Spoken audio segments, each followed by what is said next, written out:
This week on Cruisin'. She says, you need to get a car so you don't drive me crazy.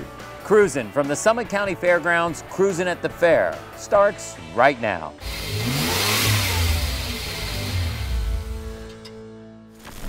Hi, welcome to Cruisin'. I'm Bill Barangay. Today we have set up shop at the Summit County Fair for their Cruisin' at the Fair, which means, do I get cotton candy? No. Do I get to do the tilt-a-whirl? No. But what I do get, lots of great cars inside the arena. Let's take a look.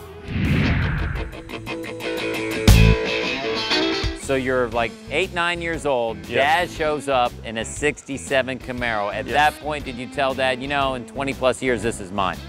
No, not really. I knew in my head I wanted it. It was my dream car ever since then.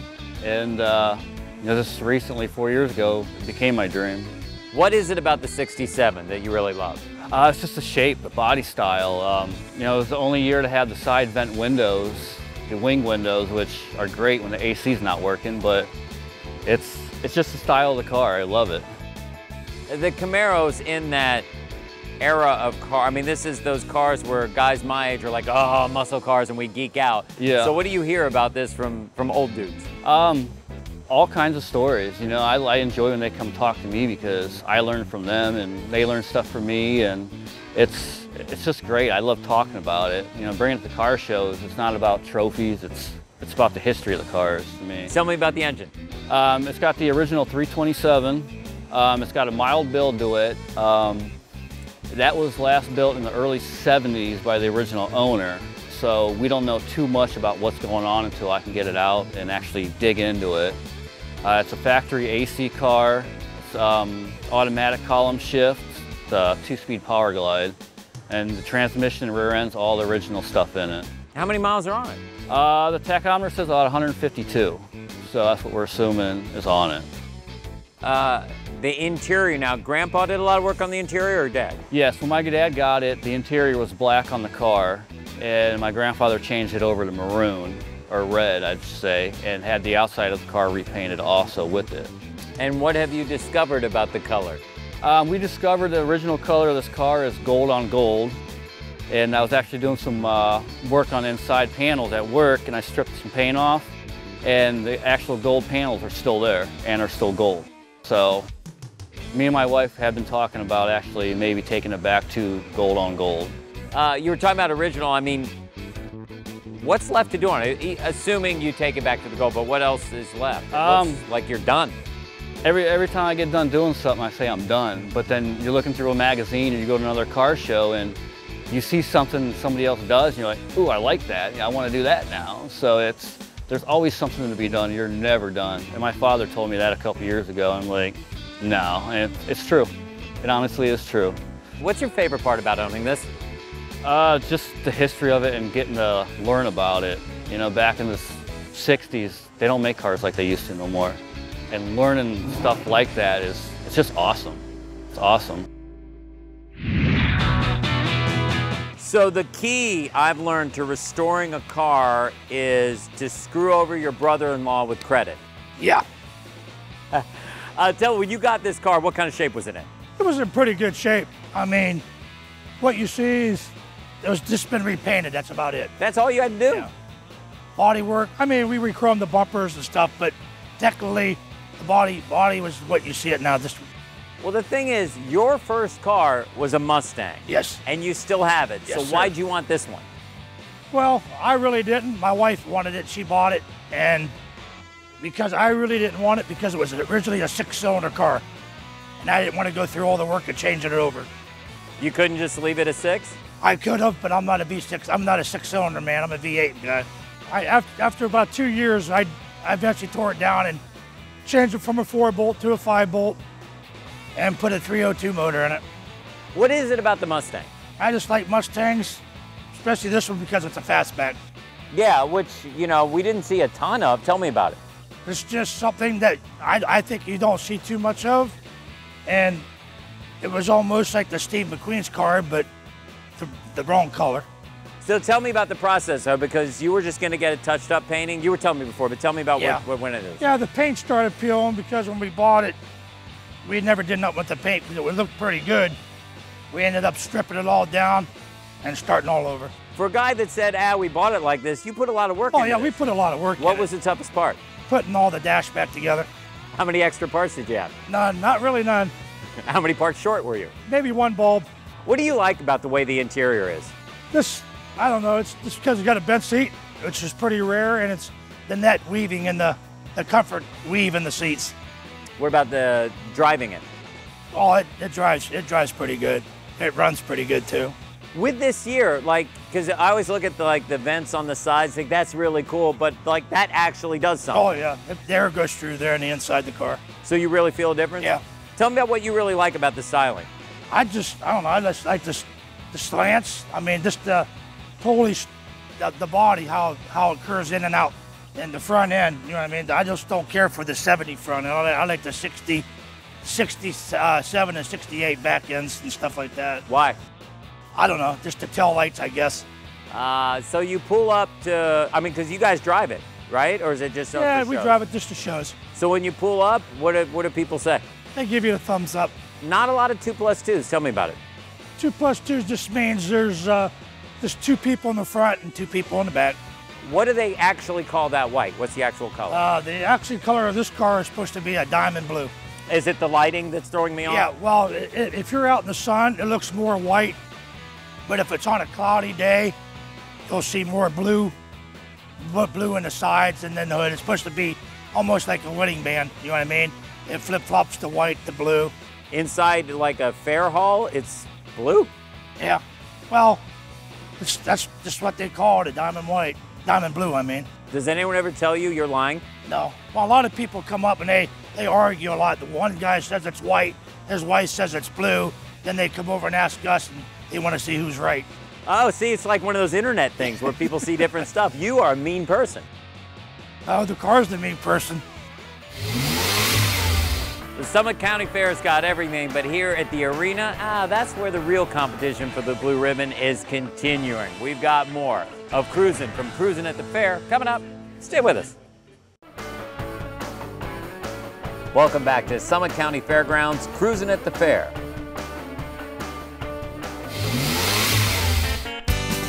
There are less than 3,000 of this car made. Correct. How'd you end up with it? I found it in Columbus, Ohio.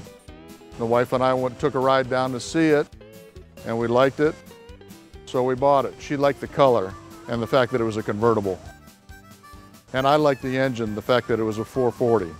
It's like you were meant to be. Yeah, that's exactly right. And you were coming off knee surgery, so this was part of your doctor's rehab plan? This was part of my wife's rehab plan. She says, you need to get a car so that you don't drive me crazy. So we got a car. So what did you have to do to it? We completely redid the whole suspension, the motor, the interior. Everything's basically been redone on the car. So wait a minute, it had a 440, but that wasn't good enough? The 440 is now board 60 over. It's balanced thanks to Summit Racing and Bill McGee at Summit Racing. We spent a whole winter redoing the suspension. We took the interior, all the dashboard out. We took the console out and completely restored them and repainted them. Put it all back together again. This is such a gorgeous car. How in the world did they make so few of them? I do not know. We got on the website and found out there was only 2,759 of them made, which means if you think about that, back in '66 there was probably 3,000, maybe 3,500 Chrysler dealerships across the United States, and not every Chrysler dealership got a convertible. So what drew you to it besides the engine and your wife saying, I gotta have a convertible? That's about it. She loved the color. She calls it baby yellow.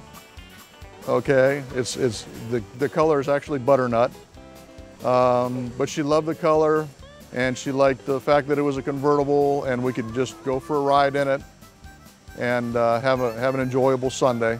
Even the moldings are unusual. I mean, everything about this, and what really jumped out, and these are the original seats, is the little pattern on the seats. You don't see, I never see that. Right. It has, this car was ordered specifically for the person. They ordered it with the small V8 engine in it. They, back in '66, seat belts were an option. They ordered seat belts in it, and the interior was an option. This is called the Sport Package. It came with all the extra trim and the wheels and so forth. Now you've been messing with cars since you were 16? Correct. You got your son hooked? My son is just as hooked as I am. He just loves being around cars, loves, matter of fact, this is his car right over here. Yeah, we don't care about the Challenger. But unlike the other satellites, you're not supposed to have a B on this. How'd this happen? No. Most people don't pay any attention to that or notice that. My son bought his Hemi Challenger, and as we worked on it and as he added things to the car, we ended up building it as a Scat Pack Challenger, which then incorporates the bumblebees on the side of his car. So we thought it would be fun as a father and son thing to put a bumblebee on my car also. It brings you together even though he's carrying around on his phone pictures of you with past cars that might be a little incriminating? Yeah, he doesn't know any better. It's been a fun build, and it's good that I can spend time with my son. My wife and I can go, she enjoys it. She loves riding in the convertible, so it's a win-win for everybody. This is so unusual. Why did you want it? I love this style because they only made this body 2 years. Everything about it I liked. What was different, as I said, for only 2 years? Now that, I mean, that was added on? Yeah, but okay. The 64 and 65 is the only 2 years the El Camino looked like that, and the Malibu. So I like this body style. What did they change after those 2 years? I went to a totally different car, it's bigger. So these were the smaller version. So what do people say when they see it? A lot of them ask what it is. The guys that know cars will tell it's an El Camino. A lot of them think it's a wagon filled in, but the two-door wagons are pretty rare, so to fill one of those in be like kind of crazy. Now, you bought this mostly done, but you did some work on the dash, and then what did you do to it? I put a digital Dakota digital dash in it, and I put different wheels and tires on it, and rocker molding, just little things to make it more my car. What's it like to drive? Fun. It's got air, so it's a nice cruiser. So I'll drive it anywhere. Okay, so as an El Camino owner, even though this is different, why does the El Camino become like get so many jokes about it? Well, it wasn't a truck and it wasn't a car. It's so cool because of the two-door. It almost looks like it'd be more fun to climb through the back to get to the back seats. Yeah. Well, my boy rides back here, he likes it. And a lot of people are surprised it's got a back seat, because a true panel didn't. Yeah, I was actually shocked too, because I don't remember them. Yeah, so it's kind of an oddball that way too, because it's a sedan delivery with a back seat. So your buddy saw it, right? And then, or no, you guys saw it together? Yeah, we saw it together, okay. yeah. So when you first saw it, were you like, I gotta have this, or did it take a while to warm up? Like I say, it was at the auction, and I had no idea it was gonna, I never thought I could afford it. So I just got the right place at the right time. But at that auction, I mean, that's a huge auction. There were a ton of other things. Why did this jump out over the others?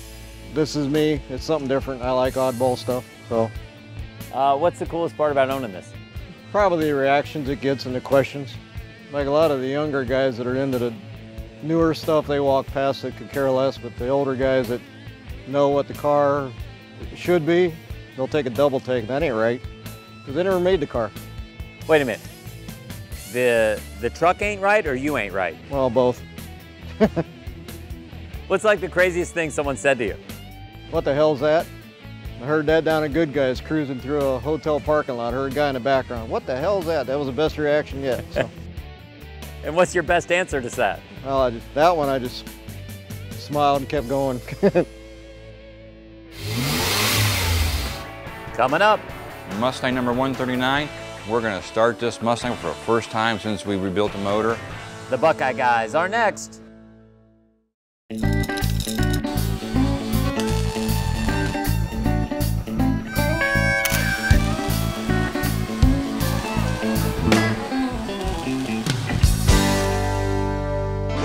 Today, Mustang number 139, we're gonna start this Mustang for the first time since we rebuilt the motor.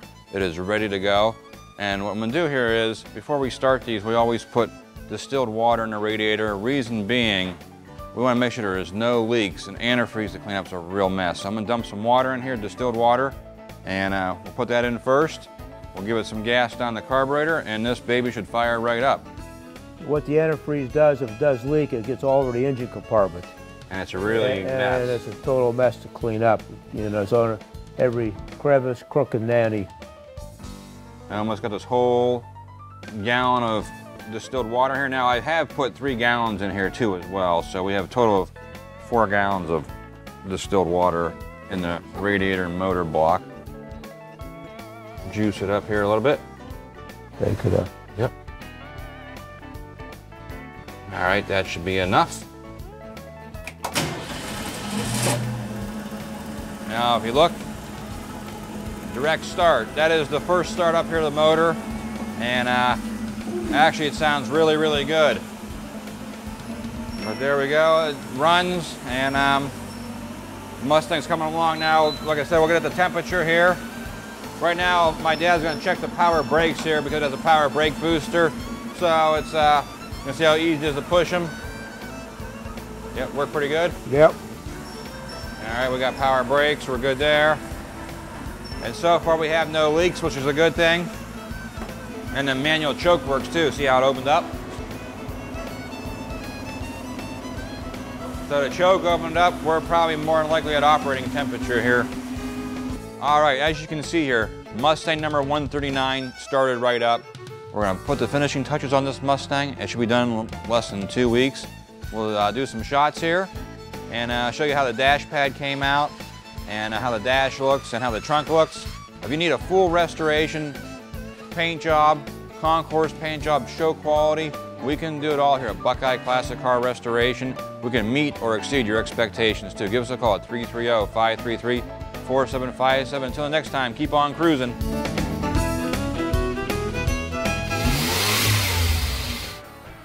Up next, We use it as a regular working truck for 4 or 5 years. that's next on Cruising.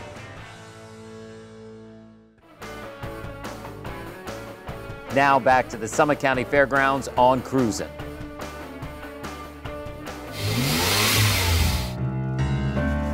How many times do you pull up and people are like, wow, Fred Sanford? Haven't got that. Well, I've got, hey, nice truck.